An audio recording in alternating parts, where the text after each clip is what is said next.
I always believed the sharpest betrayals came in the form of infidelity, broken vows, or shattered promises. I never imagined mine would come wrapped in laughter, because betrayal, if learned, doesn't always roar. It sometimes whispers in the corner of a room, disguised as a joke at your expense. It started subtly, almost invisible. Two of the people I trusted most, my closest friend, Anna, and the man I had been secretly in love with for years, James, developed a habit of sharing glances when I spoke. At first, I thought nothing of it. Maybe it was just coincidence, or maybe they shared some private thought I wasn't privy to.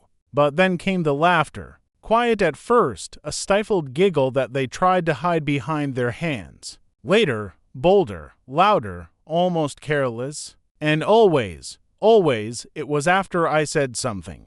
I brushed it off in the beginning. Told myself I was imagining things. That paranoia was twisting my perception. After all, these were the people who claimed to care about me. Anna, who once stayed up all night comforting me when my parents divorced. James, who always promised he would never let anyone make me feel small. They wouldn't mock me. Not them, but the signs kept piling up. A nickname I didn't understand, whispered between them with smirks. A phrase I once said in vulnerability, repeated by them in sing-song voices when they thought I wasn't listening.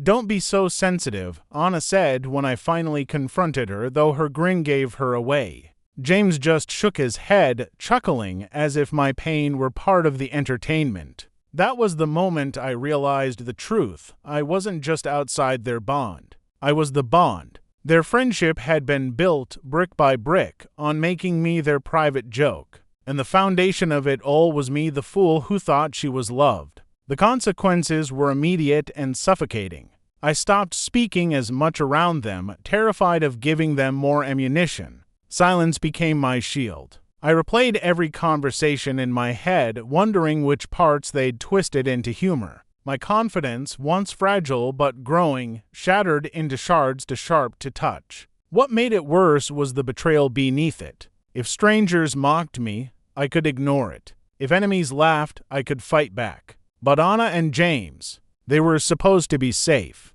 They were supposed to be the people who caught me when I fell, not the ones who pushed me down and laughed as I hit the ground. Everywhere I went with them, I felt smaller. We'd sit at a cafe, and I'd see the look they exchanged when I ordered. We'd walk through the park, and their laughter would bubble up at something I couldn't hear. And slowly, I began to realize that the girl they mocked wasn't just an invention, it was me. They weren't laughing at a caricature, they were laughing at the real me. And the cruelest part? I still loved James, even as he smirked at my expense, even as he betrayed the trust I'd silently given him. My heart still clung to the illusion that somewhere inside him was the man who once looked at me like I mattered. But illusions can't survive forever. One night, at a party, I finally heard it. Heard the phrase they'd been using behind my back, the punchline of their endless joke. It was something I had confessed in weakness years ago to both of them. Something raw, vulnerable, and private. And now it was the centerpiece of their comedy routine, the thing they'd turned into their little catchphrase. I froze as the room erupted in laughter. They didn't notice my face, or maybe they did and simply didn't care. And in that moment, surrounded by people who thought it was funny, I understood the full weight of betrayal. It wasn't just their laughter, it was the way they had stolen my dignity and turned it into their currency. I walked out of that party and never looked back. Because sometimes betrayal doesn't come with broken hearts or torn promises. Sometimes it comes with laughter, and that kind of wound, invisible as it is, can cut deeper than any blade.